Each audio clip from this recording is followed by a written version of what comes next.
ಇರಾನ್ನ ಭದ್ರತಾ ಮುಖ್ಯಸ್ಥ ಲಾರಿಜಾನಿ ಸಿಕ್ಕಿಬಿದ್ದಿದ್ದು ಹೇಗೆ? ಲಾರಿಜಾನಿ ಹತ್ಯೆ ಇರಾನ್ನ ರಣನೀತಿಗಾದಂಥ ಅತಿ ದೊಡ್ಡ ಹಿನ್ನಡೆ. ಇರಾನ್ನಲ್ಲಿ ಈ ಲಾರಿಜಾನಿ ಹೇಗೆ ಅಂತ ಹೇಳಿದ್ರೆ, ಒಂದು ಕಡೆ ಸರ್ಕಾರ ಅಥವಾ ಆಳುವ ವ್ಯವಸ್ಥೆ, ಇನ್ನೊಂದು ಕಡೆ ಸೈನ್ಯ, ಇವೆರಡರ ನಡುವಿನ ಕೊಂಡಿಯಾಗಿ ಲಾರಿಜಾನಿ ಕೆಲಸ ಮಾಡ್ತಾ ಇದ್ದದ್ದು. ರಣತಂತ್ರಗಳನ್ನೇ ಓದಿಕೊಂಡಿದ್ದಂಥ ವ್ಯಕ್ತಿ, ಇರಾನ್ನ ಯುದ್ಧಕ್ಕೆ ಸಂಬಂಧಪಟ್ಟಂತೆ ಬಹಳ ಅಧ್ಯಯನ ಮಾಡಿದಂತಹ, ಖುದ್ದು ಪಾಲ್ಗೊಂಡಿದ್ದಂಥ ವ್ಯಕ್ತಿ ಲಾರಿಜಾನಿ. ಇದೀಗ ಇದು ಬರೀ ಲಾರಿಜಾನಿ ಹೋದರು ಅಂತಲ್ಲ, ಇರಾನ್ನ ರಣನೀತಿ ಇದೆಯಲ್ಲ, ರಣನೀತಿಗಾಗಿರ್ತಕ್ಕಂಥ ಹಿನ್ನಡೆ ಅಂತ ಕರೀತಾ ಇದ್ದಾರೆ ಇರಾನ್ನವರು.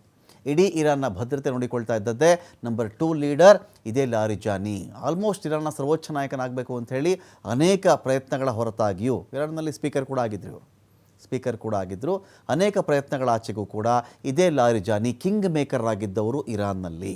ಇರಾನನ್ನು ಯಾರು ಆಳಬೇಕು ಎನ್ನುವ ವಿಚಾರಕ್ಕೆ ಸಂಬಂಧಪಟ್ಟಂತೆ ಲಾರಿಜಾನಿಯ ಹುಕುಂ ಲಾರಿಜಾನಿಯ ತೀರ್ಮಾನವಿಲ್ಲದೆ, ಅಪ್ಪಣೆಗಳಿಲ್ಲದೆ ಅಲ್ಲಿ ಯಾರು ಹೋಗೋಕ್ಕೆ ಸಾಧ್ಯ ಇರಲಿಲ್ಲ. ಆ ಮಟ್ಟದ ಲೀಡರ್ ಅಯಾತೊಲ್ಲಾ ಖಮೇನಿ ಬಿಟ್ಟುಬಿಟ್ರೆ ಇದೇ ಲಾರಿಜಾನಿ ತುಂಬ ಪವರ್ಫುಲ್ ಇದ್ದಂಥ ಹೆಸರು ಇರಾನ್ನ ಪಾಲಿಗೆ.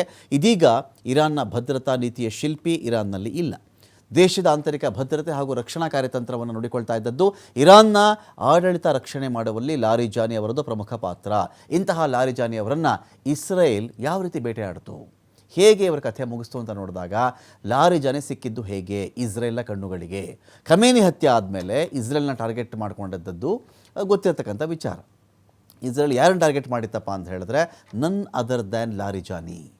ಖಮೇನಿ ಹತ್ಯೆ ಆದಮೇಲೆ ಪ್ರಮುಖ ಲೀಡರ್ಗಳೆಲ್ಲರೂ ಕೂಡ ಭೂಗತಾಗ್ಬಿಟ್ಟಿದ್ರು. ಭೂಮಿಯ ಮೇಲೆ ಕಾಣಿಸ್ಕೊಳ್ತಾ ಇರಲಿಲ್ಲ, ಬಂಕರ್ಗಳಲ್ಲೋ ನೆಲಮಾಳಿಗೆಯಲ್ಲೋ ಇರ್ತಾ ಇದ್ರು. ಅವರನ್ನು ಹುಡುಕಿ ಹೊಡೆಯುವುದು ಇಸ್ರೇಲ್ಗೆ ಅಸಾಧ್ಯ ಆಗಿಬಿಟ್ಟಿತ್ತು ಕೂಡ. ಲಾರಿಜಾನಿ ಅವ್ರನ್ನ ಹುಡುಕುವುದು ಅಷ್ಟೊಂದು ಈಸಿಯಾಗಿರಲಿಲ್ಲ. ಶತ್ರುಗಳನ್ನು ದಾರಿ ತಪ್ಪಿಸುವುದು ಲಾರಿಜಾನಿ ಅವರಿಗೆ ಕರಗತ ಆಗಿಬಿಟ್ಟಿತ್ತು.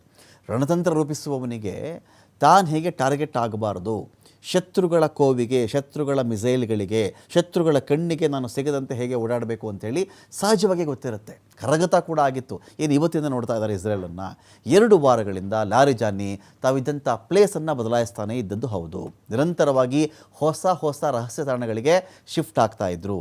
ಈ ಸ್ಥಳದಲ್ಲಿ ಇದ್ದಾರೆ ಅಂತ ಪತ್ತೆ ಮಾಡುವುದರ ಒಳಗಾಗಿ ಅಲ್ಲಿಂದ ಲಾರಿಜಾನಿ ಮಾಯ ಆಗ್ತಾಯಿದ್ರು. ಆದರೆ ಮಂಗಳವಾರ ಮಾತ್ರ ಇಸ್ರೇಲ್ ಪಡೆಗಳ ಕಣ್ತಪ್ಪಿಸೋದಕ್ಕೆ ಸಾಧ್ಯ ಆಗಲಿಲ್ಲ. ಮಂಗಳವಾರ ಮಗಳ ಮನೆಗೆ ಹೋಗಿದ್ದಾಗ, ಇಸ್ರೇಲ್ ಈಗ ಲಾರಿಜಾನಿ ಇರೋದು ಅವರ ಮಗಳ ಮನೆಯಲ್ಲಿ ಅಂತ ಗೊತ್ತಾದ ತಕ್ಷಣವೇ ನಿಖರವಾದಂಥ ದಾಳಿಯನ್ನು ಮಾಡುತ್ತೆ. ನಿಮಿಷಗಳಲ್ಲಿ, ಸೆಕೆಂಡ್ಗಳಲ್ಲಿ ಆಗಿಬಿಡುತ್ತೆ ಇಂಥ ದಾಳಿಗಳು. ಟೆಹರಾನ್ನ ಪಾರ್ಡಿಸ್ನಲ್ಲಿರ್ತಕ್ಕಂಥ ಮಗಳ ಮನೆಗೆ ಲಾರಿಜಾನಿ ಹೋಗಿದ್ದರು. ಟೆಹರಾನ್ ಜನರೇ ಈ ಸುಳಿವನ್ನು ಕೊಟ್ಟುಬಿಟ್ರ.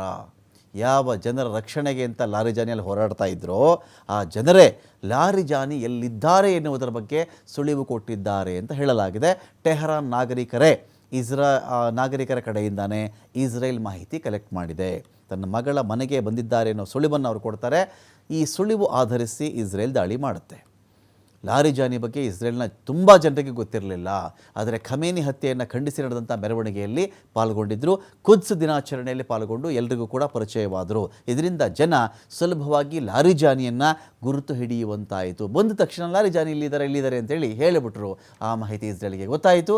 ಗೊತ್ತಾಗ್ತಾ ಇದ್ದಂತೆಯೇ ಲಾರಿಜಾನಿ ಕಥೆಯನ್ನು ಮುಗಿಸಿದ್ರು.